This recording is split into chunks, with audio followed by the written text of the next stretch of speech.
How is everyone? All right. Yeah. How are you both? How are you feeling? Now, fine. now I'm stunning. But I felt like I was dying for a good week and a bit. But Bloody hell. Is it really bad? the way I could describe it would be like having the worst hangover you've ever had in your life, but times that by, I don't know, like 70%. It's you can't do anything. You're just exhausted and like just feel ill, just feel gross, and all you do is just like want to be in bed and sleeping. That's it. I mean, that's all I did do. Yeah. I never lost my sense of smell or taste though. That's good. Oh, luckily I only had that for like a day or so, but it was so weird. And then it was like altered as well. Like I would pick up my Prosecco and it smelt like sick. It was like my worst nightmare. No. I love how you're like, I've got Corona, but I'm gonna have a Prosecco. Why not? Like, Exactly. Priorities. Why not? I Literally. didn't. I was like, because my immune system's quite weak anyway. So I was like, right, I'm not going to risk it. I'm not going to have, didn't have a cigarette, didn't have any alcohol. 12 days. I was like, have I got Corona or am I having withdrawal symptoms? Like, what one is it? Probably. Making up for it now. Yes, boy.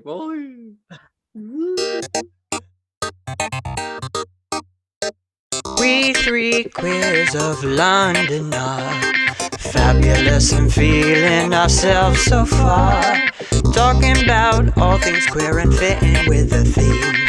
And that's enough of that. I'll stop singing now. Hello and welcome to We Three Queers. The podcast where we three queers like to sit and talk about something that we've decided previously.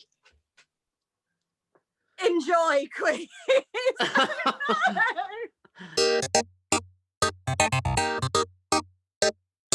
Hello and welcome to We Three Queers.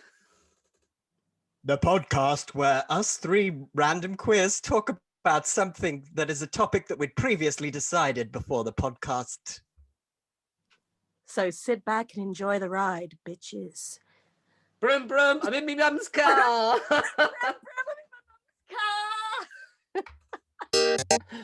I feel like we're like representing the full spectrum of like how people present themselves during Corona.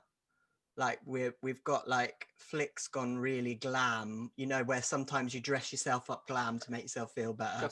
And then Tyro and I are both like, we've just like chucked on whatever we've got lying around, just like This is to glam. try and cover up the mess. No, that is Cyro's best dressed I've ever seen them. Screw you. This is stylish just because it's like loungewear. No, Cyro, everyone go to is it yours or is it your Muggle Instagram? One of them, I don't know whether it's a story probably. Anyway, the Christmas present you got from your brother. Oh yeah. Hello. Jeez Louise. Oh, fit basically. Snack. Absolute snack. And so comfy. I've never owned a tracksuit in my life, so that was mate, like you look nice... so hot. Thank you. So sexy. And I don't stud. I don't say that a lot. Fabulous. Oh, talking of Christmas presents, after last week, we're like, oh no, don't buy drag people makeup or whatever. My mum and dad, bless them, just bought me, they bought me this and some other like outfits, but also like lots of makeup. I was like, oh. But to be fair, it was really cute because it was like, my dad was like, it's all vegan and ethically sourced and everything. I was like, oh, so cute. And also, actually is a blessing because all of my makeup, all of my drag, all of my wigs, costumes and makeup are stuck in London. Yes, me too. Oh, you too. Exactly the same. Yeah, because I left it at my suitcase full of stuff. I left it there because I was back the next day. And then I wasn't back the next day because it got Corona. Same. Everyone in the room had it. Everyone that was there that night tested positive. Really? Pretty much, yeah. There was a few that didn't, but You're gonna though if you're in that like that's like me and Ava. We were like I was staying around hers as well, and she was like, "Oh, I think I've just I was on the like the last night that we were performing. I was like, I've got a persistent cough, and I was like, I was joking. I was like, let's hope it's not corona. But obviously I was like very sensible, and I had my like visor on and everything, and did the best I could because I also didn't know then it was just started, and then the next day I woke up and I was like, this is. I was because I'd had a couple of margaritas, so I was like, "Wow, I feel a little bit hungover." Like I was like, "This is the worst hangover ever." And I was like, "But is it?" So then I just went and got tested, and then it came back with earlier than 24 hours. But by that time, I'd already gone to get another test, a second test, because for some reason I thought that maybe the first test wasn't real. But yeah, and then Jack was like, Ava was like, "I think I've just got a cold." I was like, bitch, we're close proximity. We've been in the same bed. Like, you've definitely got it. Like, that's without a doubt. So yeah, like, but all of my stuff is there, all of it. And they were like, "Oh, can you come and collect it on the 3rd of January?" And I was like, Oh.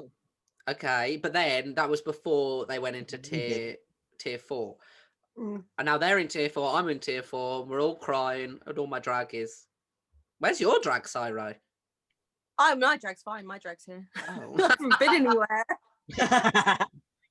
I'm surrounded by it. So today's episode is New Year, New Me. New Year. We briefly spoke about New Year's and like New Year's resolutions and crap like that. Last podcast. Darren and his fireworks. Darren and his fireworks. He's gonna go full blast New Year's. There's actually gonna be lots of there's gonna be lots of fireworks around here, but like planned fireworks. Like the council have actually planned it because I think they're like, well, you're in tier 4, you're all gonna be stuck inside. Like we'll give you something. But then everyone else is probably gonna have their own like fireworks parties and everything because they're all idiots and. Social distancing, not being in each other's houses is not really a particular like thing of the Tory idiots of Suffolk. So anyway, I shan't get onto that because I'll get very angry and I'm already a little bit pissed. So but New Year, new me. We said that we don't like New Year's resolutions and crap like that, but I set the queers a task to give themselves a New Year's resolution. Like, not that we have to stick to it, because I put this out there right now. Nobody has to stick to any New Year's resolution. You ain't gonna like combust if you like don't stick to it. This is just purely for a bit of fun and for some content of this podcast. So, Cyro, why don't you start with your New Year's resolution? I'm gonna start with my New Year Who Dis, which I think should be the episode title. Ooh. New Year Who Dis. Done. Sorry. Done. My New Year's resolution will be to say no without giving an explanation afterwards. So if I say no to something, I'm not going to give any explanations. Just be like, that's it. Or apologise. Yeah, or I find it really, really, really difficult to just be like, do you want to do this? Just to go no, instead of being like, oh, but I. Yeah. How would you feel though if you'd message somebody being like, do you want to do this, blah blah blah, and they just went no? How would you feel? I'm playing devil's avocado. I'm not like saying devil's avocado. I'm just asking how would you feel in that situation? Devil's avocado. I think I've got a lot of people when I text, they're very blunt in text, so I think I'm kind of used to it. It's more in situations of like work, in times where I'm using up time explaining myself rather than just saying it, and it makes and it makes you look like you don't kind of know who you are, or like that you're not strong in your opinions when you're spending a lot of time kind of apologizing for everything. So that was like it. I feel like if I went, oh, like, Flick, do you want to do this? And you're like, no. I'm like, bitch. But I wouldn't be upset. I think there'd be I think, like, for instance, if I'd messaged you and said, like, do you want to do this thing, and you'd said no, I'd be like, okay, cool, fine. And then I would be like, are you okay? Like, and then there would be that follow-up question. So yeah, I get like very much so. Like you don't need to give that, like that's a really good thing actually, because like I try and do that Yeah. quite a lot, and just but more so just not apologize for saying no. Yeah. Like, and yeah, but like when it comes to certain friends, there would definitely be a follow. I know that there would be a follow up, so I think I just cut that out beforehand and be like, no, because blah blah blah. But some people and like other things, then no. Yeah, that's great. Well done. Thank you. I love It's it. mainly for that I love family it. in the Straits. Mainly Yeah. for the public. The bloody heteros. They don't They're not deserve. They don't deserve an explanation. No, especially when they're asking you to do a gig for free. Oh yeah, don't say yes ever.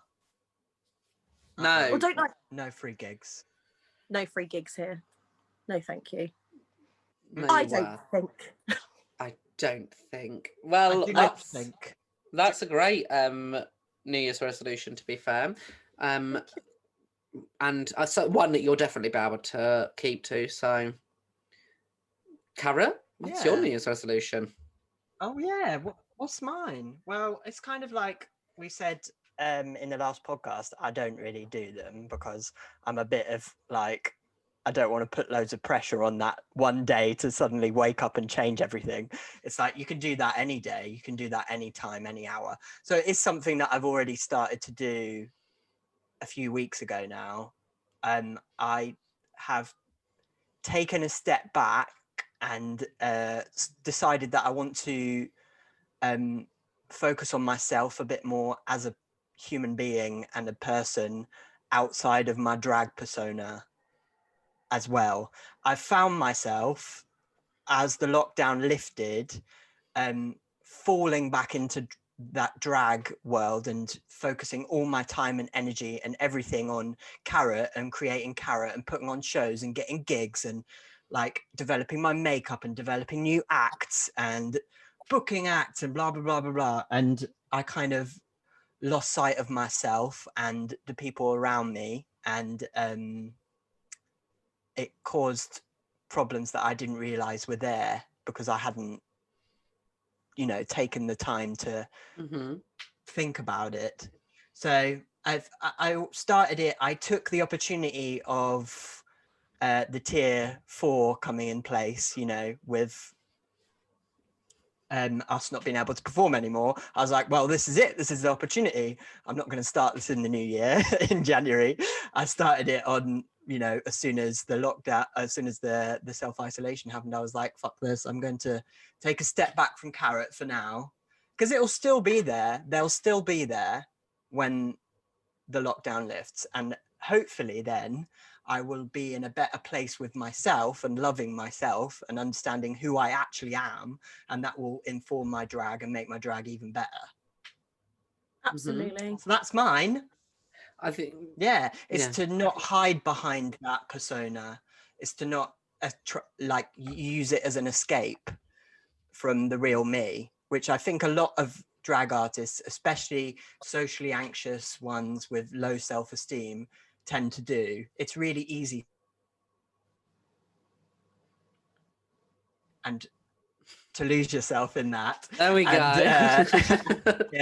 And forget who you are as a person outside of it. I said so that.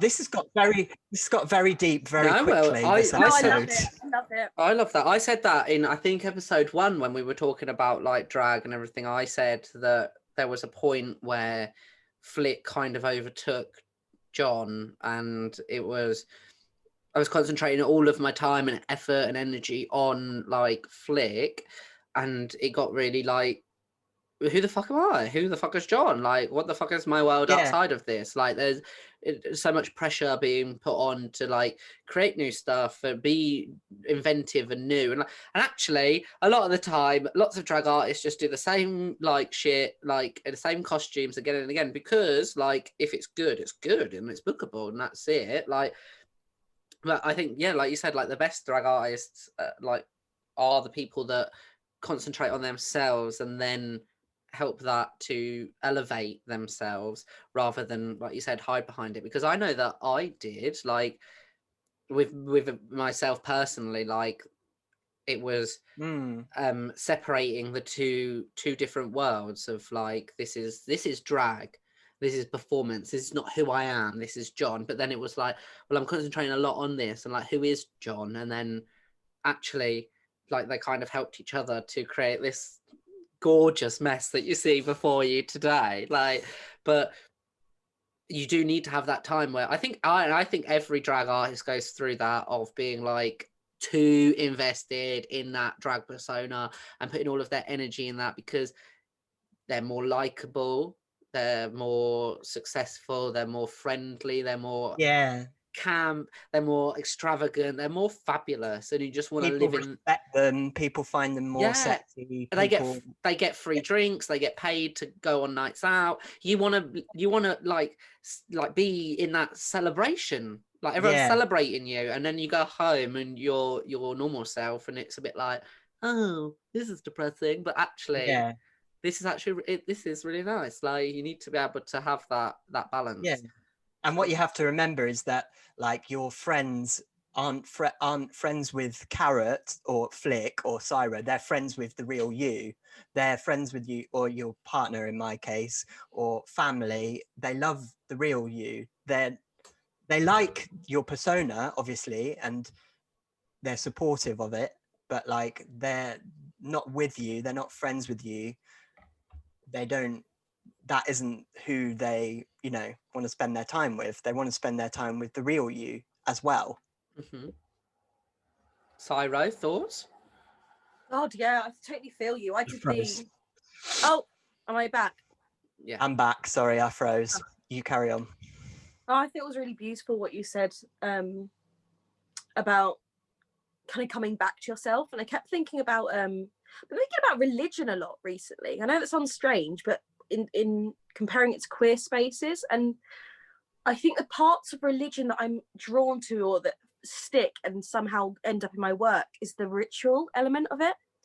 And like, getting into drag, the more you're getting booked and you're like rushing to a gig and not really looking after yourself pre-gig, and you just I got into that mode of like rushing all the time and being burnt out all the time. I was filming for something a weekend, and I ended up almost doing an audition for something else in the taxi to the filming, and I was like, what am I doing? This is absolutely ridiculous. And I'm like in the middle of pretty much a panic attack, and I was just like, do you know what, can we do this another day, because this isn't quite working. That's crazy. Understandable. Absolutely. But you just feel so like obliged to say yes to everything, and you want to perform and you want to show your drag persona to the world, and for them to love it, that sometimes you forget everything else and just are stuck on, I have to be in the room. Like Hamilton, I need to be in the room where it happens, and you're like constantly kind of all rat racing to that place, and your body and your mind and your soul suffers. And then I think your drag doesn't suffer to the audience, but your enjoyment of it does. Absolutely. It's like the best. Definitely. Yeah. Do you know what I mean? Like when I do a drag night, like around you beautiful people, or where I'm comfortable, or where I know I've had some water or had time to get ready, that's when I'm in my element. Not when I'm like pushed on stage, just kind of going through the movements. And then I also feel bad because the audience are coming to speak to me afterwards and say like, oh, I like that or that, and I'm not present. I'm just like, oh, I don't know where I am, and I have to run now to get a train, and it's silly. Like, I need to make more of a ritual out of drag, because actually it is holy and it is sacred. Drag performers are sacred in the queer sphere, and I think we should honor it as performers in the audience. Yeah. Definitely. It's about empowerment, isn't it? Like, we spoke about that before, which is that, like, it's about empowering the performer, and at the essence of it, that's what it should always be. Like, it doesn't matter how big you get or your persona gets, like in the queer sphere and in the world, like, it should always be about still empowering yourself. And so it's like any job, really, isn't it? It's like, why are you doing it? Like, if you're not enjoying it, then then why are you doing it really? Like, so that's Yeah, beautiful. it's important to look after yourself. Always, and Yeah, it's that not goes healthy to. for any job, any like experience that you have in life, doesn't it? Like, just remember that the best piece of advice that I got was from a beautiful friend. I'm gonna say their name, Scott Bryant, beautiful queer person. Gave me the best piece of advice ever when I broke up with my ex, which was, you're the protagonist of your own story.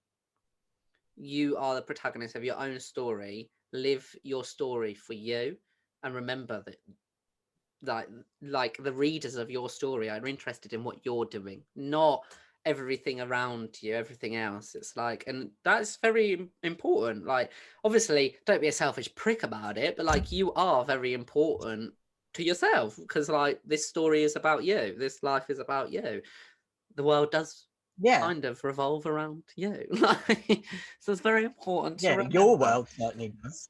Yeah. And if you put your emotions and your feelings are important to yourself, then they'll be important to other people as well. Absolutely.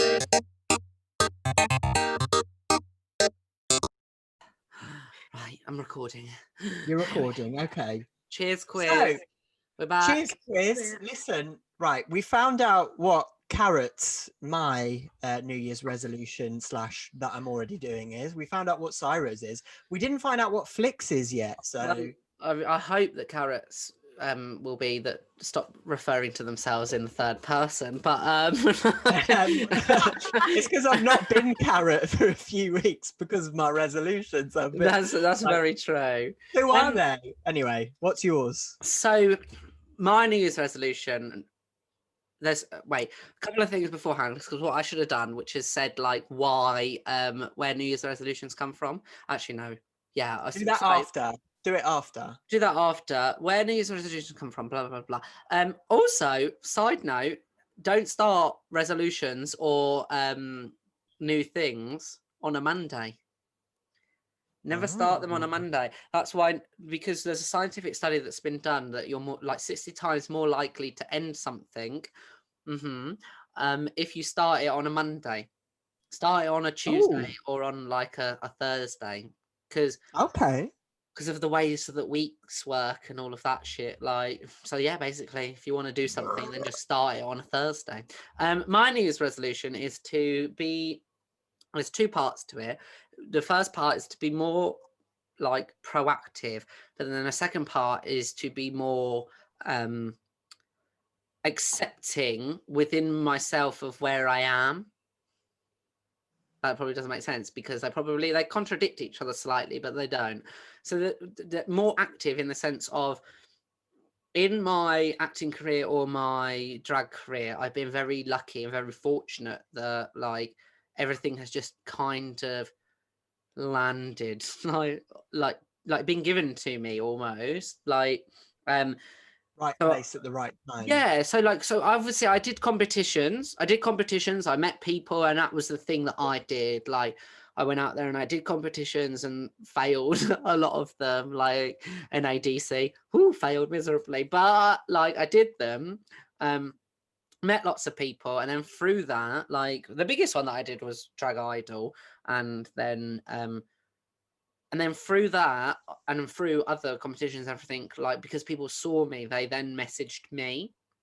And that's how my drag career started, which was like people messaging me. And then I got like all like it within my head and everything. I've been like, well, why am I not getting any more gigs? Well, because I'm not being proactive. So then obviously, like, I was proactive and I got the job working 5 nights a week over in Lanzarote, which is what I've just come back from. So my plan is, like, my New Year's resolution to myself would be more proactive and actually actively go out of my way to get those gigs, rather than just wait for it to happen. Because at the end of the day, like, nothing's gonna come if you don't like actively go and get them. But then also, it's the other one is to like balance it, because if I like just concentrate on that one thing, like we've spoken about previously, like just concentrating on that, take all my time, energy, and effort, and like there's a lot of time, effort, and energy that should be given on other things, not just flick. So, and also that the going out of like being proactive goes for like my acting as well. So like it's like that's my job. Like, and then I need to be comfortable where I am, because at the end of the day, it's like it's about like been reading lots of books and everything, but one of the first books that I read years ago, which was like, are you comfortable within like where you are now to be like going through the shit to get where you want to get?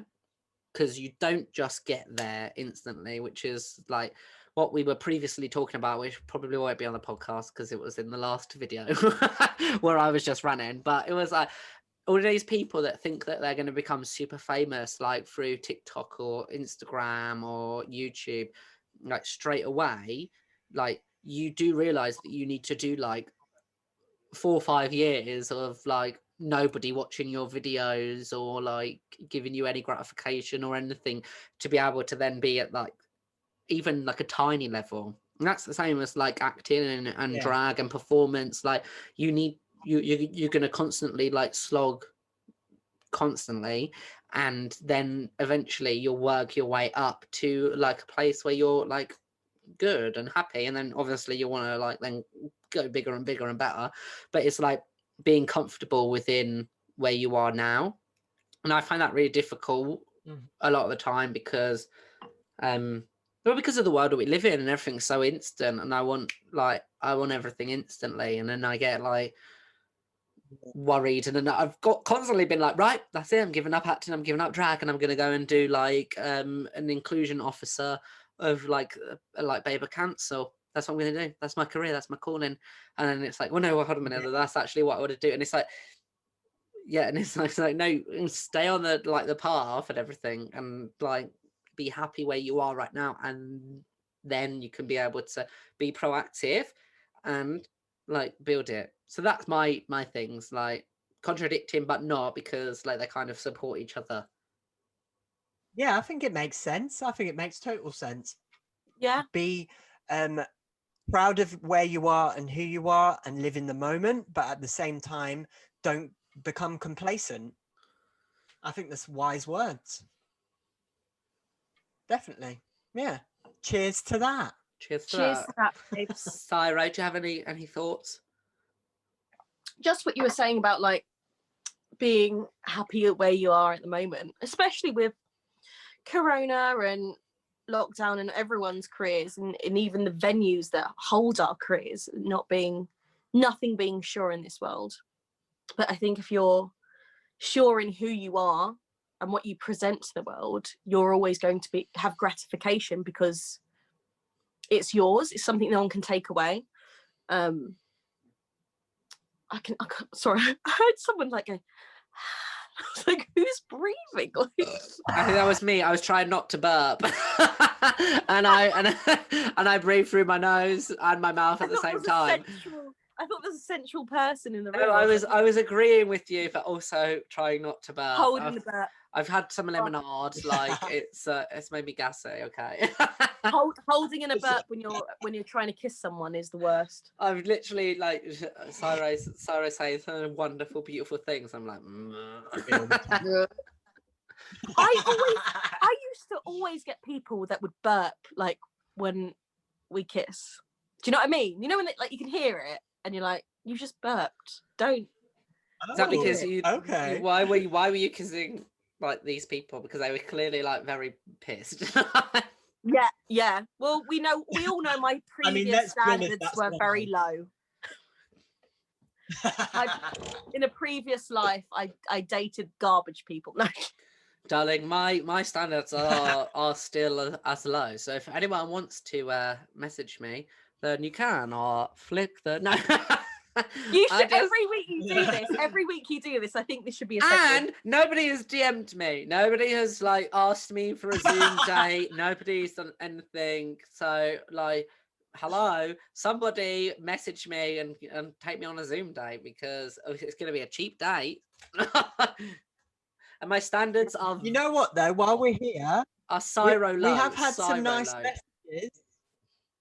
Well, I want to say we've had nice messages from people saying that they're enjoying it, and I've had some personally, and I've had friends who've commented on my statuses and things. So all the support that we've received so far, I feel very grateful for it, and we love the messages. Keep them coming.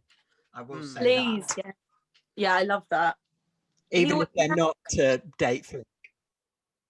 We do need someone to date flick. Please send. I mean, I'm also really, really particular and picky. So, so I'm like, anybody message me, but then I'll be like, not them.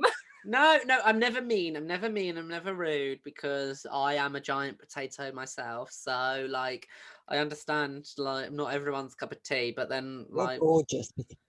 Like if you're not a cup of tea, don't drink me. But I like to drink a lot of cup of teas and coffees. So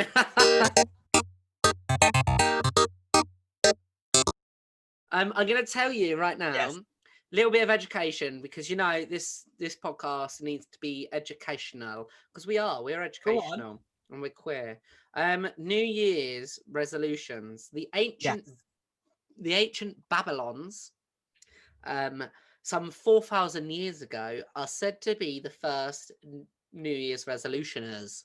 They also hold the record for the celebrate blah blah blah. Anyway, so they used to have their New Year in mid-March, not in January, because that's when the crops would get changed and everything. And basically, what you would do is that you would change the crops and everything, and then you would say, "I'm gonna." So I'm reading this. That a lot of it is like, I'm going to pay back my debts. I'm going to give back what I've borrowed, and I'm going to be the best person that I can be. So kind of like similar to what we do right now. And then if you didn't do those things, you wouldn't be. They were pagans. The Babylons were pagans. Love the pagans. If you didn't do those things, then you'd be in God's unfavor, which is very bad to be. But if you did those things, then you'd be in God's favor and your crops would grow and be wonderful and everything would be great.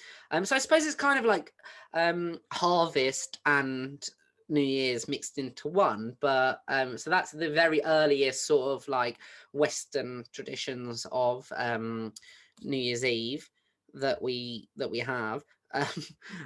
It's kind of similar to now, like pay back my debts, like just be a nice person, like hope everything grows, but not the stress of God's gonna hate you if you're gonna be in his unfavor. Because God doesn't exist. No, I can see it. I can see it, but I feel like it's been usurped by capitalism and that sort of thing. Do you know what I mean? It totally has, because people feel the pressure to go on a diet and get a gym membership and do this diet and do that diet and spend the money on this and, you know, look a certain way in order to be successful.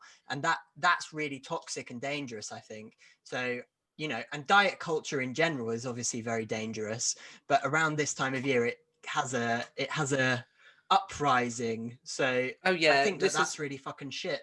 This is where gym memberships, like everything, gym memberships go into a flux around this year. I actually want to ask Cyro, like, because if this is too personal, then don't answer it and we'll move on. But like, when it comes to diet culture and everything and New Year's resolutions and everything, knowing Cyro for such a long time, especially around this year, there'd be such a pressure, which you would kind of adhere to, of like going on those diet shakes and like losing weight and everything, which is awful because you never needed to and you don't need to now. But like, I want to ask you what your what place were you in that period of time when you were going through that, and then also what like place you're in now, like whether it's similar or the same or different. Like, yeah, I was literally gonna just say, as you know, at uni, I've done it probably every diet, maybe every diet. Booty, Slimming World, any shakes that you can get, everything. Celebrity Slim, like all, like and that's And that's probably been throughout my entire puberty life. I was obsessed with fat and body, and like I'm a bigger non-NB. I'm like, how do I? Because everyone says I'm like, a bigger person. I'm a bigger person. I'm a bigger person, and I like it. And I actually said to myself not too long ago, I was like, I am never going to put myself on a diet ever, ever. If someone wants to pay me to lose weight and you get me a chef and you get me someone to take me to the gym, I'll do it. Don't get me wrong. If you give me money, I'll do anything. But oh yes, yes, I get that. I understand you know that. what I mean? Yeah. But no longer am I gonna subscribe to this, like, oh, I'm going to lose weight and then I'll feel better and then my life will be better and then my everything will fit into place. And I think it's something my mum still says it. When I lose weight, I'll do this. And it's almost like when I lose weight, I'll live. And I think a lot of fat people, me included, you get that bar, like once you do this thing, once you get down to this size, everything is going to fit into place. And the only time I've ever gotten down to the size I aspired to was when I was in probably one of the worst situations of my life. And I remember friends, and I put quotation marks to the listeners who aren't watching the video, who would do that thing where they're like, oh, you should go on a diet with me, or you should do this diet, and just fat shaming essentially, but you don't really know what those boundaries are when you're a teenager. Oh my God, what was the point? Fuck's sake. Friends, diet, where was I before that? And like, oh, it's just so annoying. And then being like, once I lose this weight, once I do this, yeah. I can then do this. Exactly, yeah. And people saying, oh God, you've lost so much weight, what have you done? And I'd literally say to them, stress. I'm having the worst of my life. And they'd laugh as if I was joking. I was like, oh wow, it's really interesting, this idea that like losing weight is this really positive thing, and it can be, absolutely can be, but I don't think a lot of the time it is. And it's weird to comment on someone's weight. Like I wouldn't comment on someone's weight unless someone asked me about something, or there's in no world should we be telling people what their body should look like or how they'd feel so much better if they went on this diet, or you should try this thing, it really worked for me, you'll feel so much better. Like, leave me alone. Leave me alone. Yeah. I need to I want to be healthy and look after myself, but I also want to enjoy my life and not punish. Yeah, because New Year's resolution should definitely not be about punishing yourself. No, I'm going to punish myself for this long so I can be happy for this. Like, I used to, this is a bit of a trigger warning, like when I was a teenager, I forgot about it until recently. I forgot that I had an eating disorder for a long time, actually, just because it kind of wasn't the top of my priority. So I was like, oh, I forget. And I used to have I think it was on Tumblr or one of those things. I used to have a Thinspiration folder of stuff, like nothing tastes as good as skinny feels, etc. I think it may be about MySpace, that kind of, which is what we have now in the sense of Instagram influencers, which is look at this, like this beautiful person that like has a thigh gap and all this and everything, and it's like, well, actually you are completely edited, and without a doubt, and like without even, because Pinterest, you add those to your things without even adding them to your things. They're there on your, because of the algorithms as well. Even if you search, they're there, and it's disgusting. Sorry, carry on. That's all right. And then there's some things in life that, like, good things, or like, so for example, veganism. A lot of the veganism is like kind of surrounded also around body and image. And I want to see fat vegans. I want to see vegans that aren't rich, got loads of money, thin, and this is a lifestyle. It's like, no, you're just eating plant-based foods. It doesn't change. That's the only difference. It doesn't mean that you're a better person and your body is this, I mean, first of all, as a vegan, I would say that you are a better person for eating plants rather. So so at the end of the day, not for being thin.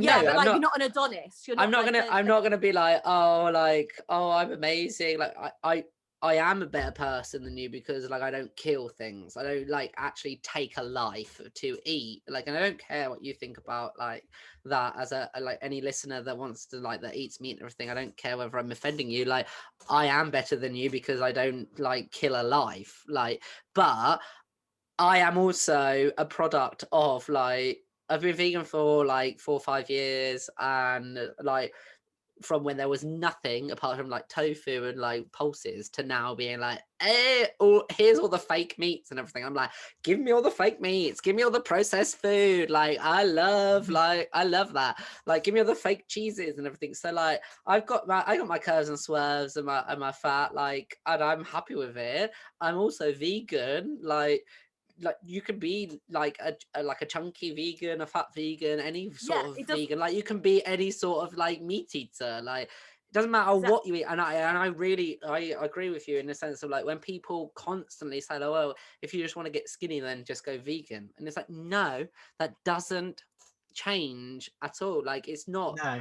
It's not that like it's, and also then those sorts of people are like, well then just eat loads of vegetables and then that's it. Like no, you also need to like make sure that you're getting like the correct amounts of like everything. And like vegans are more aware of like what's in their food than necessarily meat eaters are, because it's like, well, like I need my protein, that's from meat, that's it. You get protein from a lot of vegetables, like you do. So like it's like being aware of what you're eating, and it's not like I've been like a chubby like person for the whole of my life. Like I've been chubby for the whole of my life, but in my mind I was always like really fat.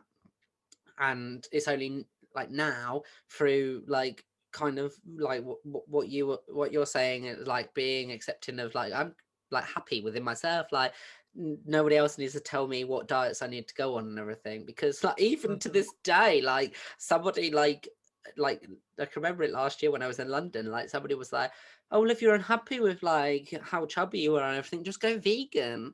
And I was like, bitch, I am vegan. Like, I am vegan and I am chubby. I was like, the only thing that's making me feel unhappy is you lot projecting like what like society thinks that I should be. And like, rather than that, you should be saying to me that, oh, like, yeah, like, wait, like not even like it's not like a white lie to say to your friend like to make them feel happy. At the end of the day, every single person, every single body is sexy and it should be celebrated, and it's never celebrated. And to circle that round quickly, like to circle that round onto queerness quickly, just before we move on to snack time, because I'm relatively aware that we've talked for quite a long time. It's all right, we'll edit it, don't worry. I think that it's fine.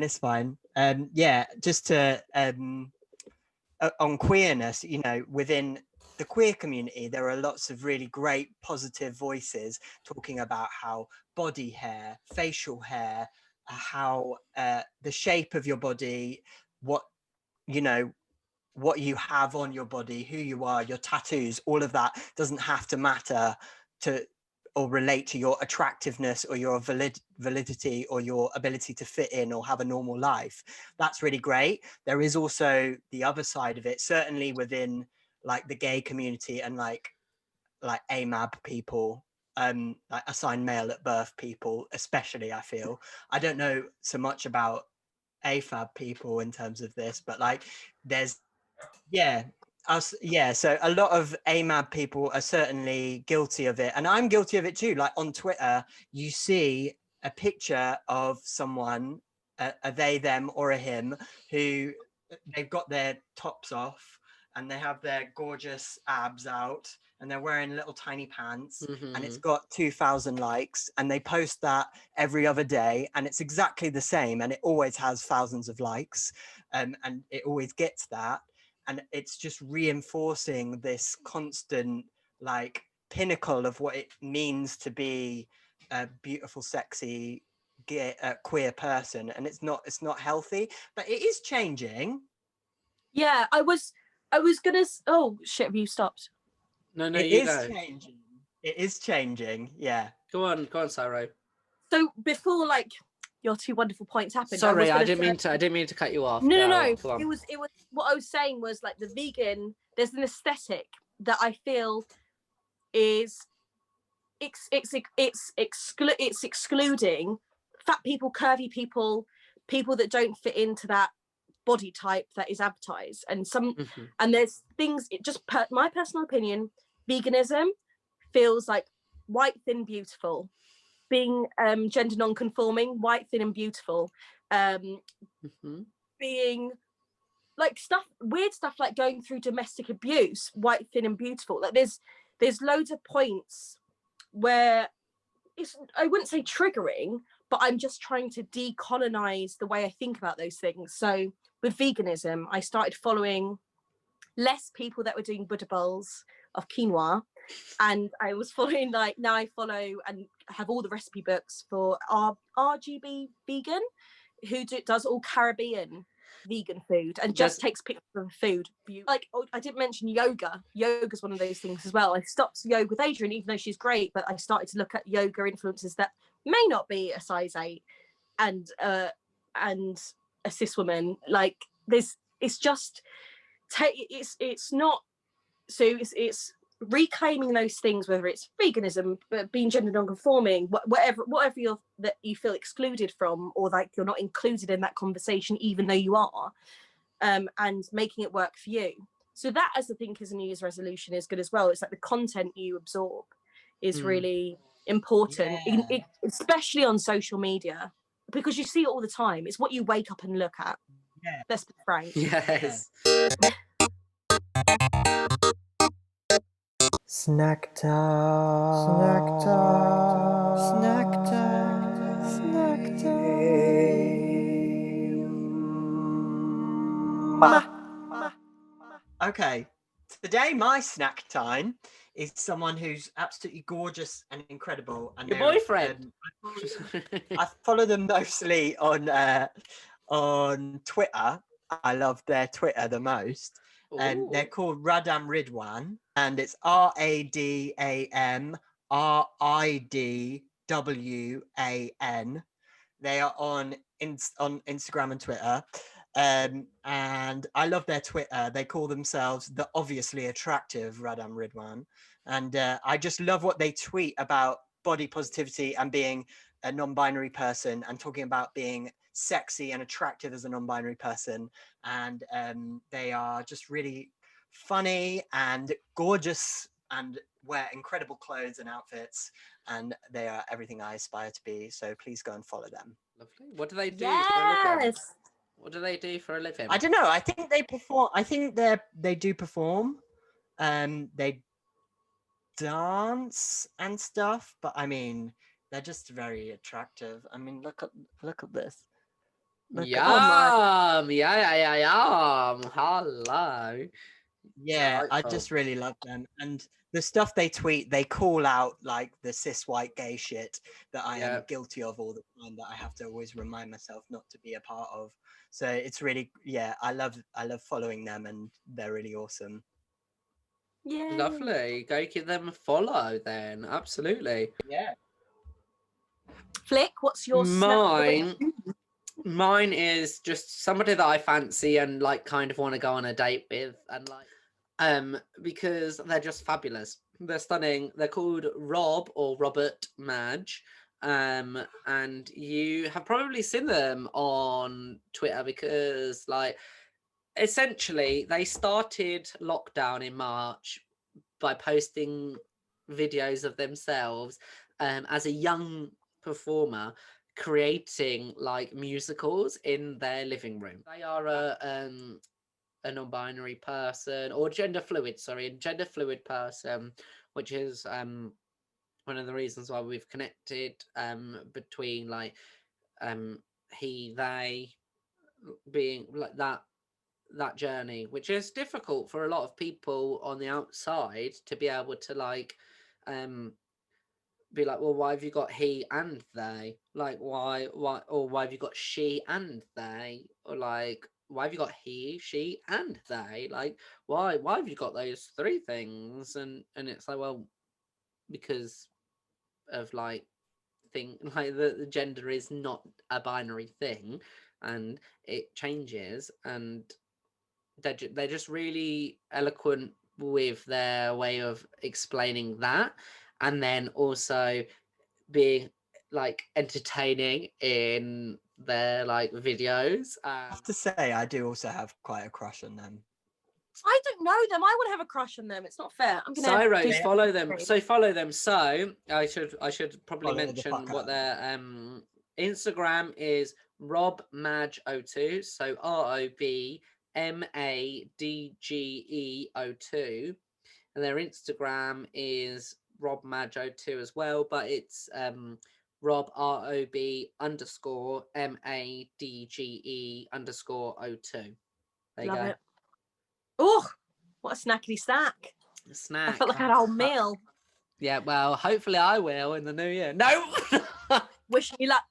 I hope by the next podcast we know what's happened with the date. That's what I hope for. My snack of the week or of the podcast episode is Portia Present. Oh, and yes. Absolute iconic. So Portia is a musician, an actor, an immersive performer, a composer, a singer, the most beautiful singer. They also are the accompaniment musician with Glamroo. I think they recently did a show with Glamroo. I think it was an online show and there was an in-person show as well. But they have they're an incredible musician, completely aside from every other work they do, but they also explore gender and blackness and fluidity and soul in a way that is so empowering and open that you can't help but fall in love with them. They're also an incredible person, like lovely, the most chilled out person you ever meet. Their Insta is Portia Present, so it's at PORSCHAPRESENT.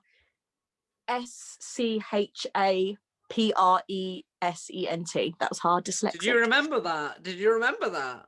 Oh, I did. I tried to do it in my brain. I spelled it out. Darling, I'm always looking. I'm just reading it, but that was impressive. Well done. Well, I broke my laptop, so I've only got my phones to use, so I can't look anything up. The life. Portia is truly one of the most phenomenal performers I've ever met, and if not the most phenomenal musician I've ever met, and so humble and chilled and quiet, and they deserve so much praise because they don't sing up their bells and whistles really like vocally as social media. So it'd be nice if a load of people could go follow them and listen to their work and just experience it. Yeah, and their work, I hadn't even seen their work as a musician and a singer properly until maybe very later on in our friendship, and I was so shocked. I was like, I'm sorry, you have that voice. Like I think back Nina Simone when I'm like in their presence, them singing. It's that kind of level where you're like, oh, no one knows. We know people know about this person, but so many more people need to know about this voice because it's so poetic and has a lot to say, and it's grounding. So my hands, my body, and they're also stunning. Like, go and follow them because you will extremely flexible. You will get some beautiful like stories. The stories sometimes that I see, I'm like, oh my gosh, this. I'm like, oh my gosh, but also I'm so jealous that I can't do that. Like I can't do that. I can't touch my toes. I can't do that. I can't bend my back. I can't. Oh yes, but I'm like, oh, but I don't care because you can. That's all that matters. Oh, they're gorgeous. They're gorgeous. Yeah. Oh God. Snack time. Okay, so how are we ending this bad boy? Well, thank you for listening to We Three Queers. Love you, babe. Make sure you subscribe. Like, subscribe, follow us on all of the platforms, and make sure you send us a message and let us know you're enjoying it, and share it with your friends, and put it on your Insta story, and tweet about it, and Facebook the fuck out of it, and fuck yourself, and make sure you have a good wank. Oh yeah. Oh yeah. Oh God, yeah. And if you Oh have a God, good, yeah. oh God, yeah. And if you have a good wank, then like make sure you know. And Send us a if you want to video. go on a, if you want to go on a date with me and Cyro, together, a blind date, me and Cyro are looking. Our numbers are 07895 no. You can message us at we3queers@gmail, or you can give us a little like Instagram massage. Anyway, message us, give us a like, give us a like, follow, subscribe, share, and me and Cyro are still looking because we're lonely, and Carrot's in a loving relationship and we're jealous. Goodbye. We three queers of London are fabulous and feeling ourselves so far. Talking about all things queer and fitting with the theme. And that's enough of that, I'll stop singing now.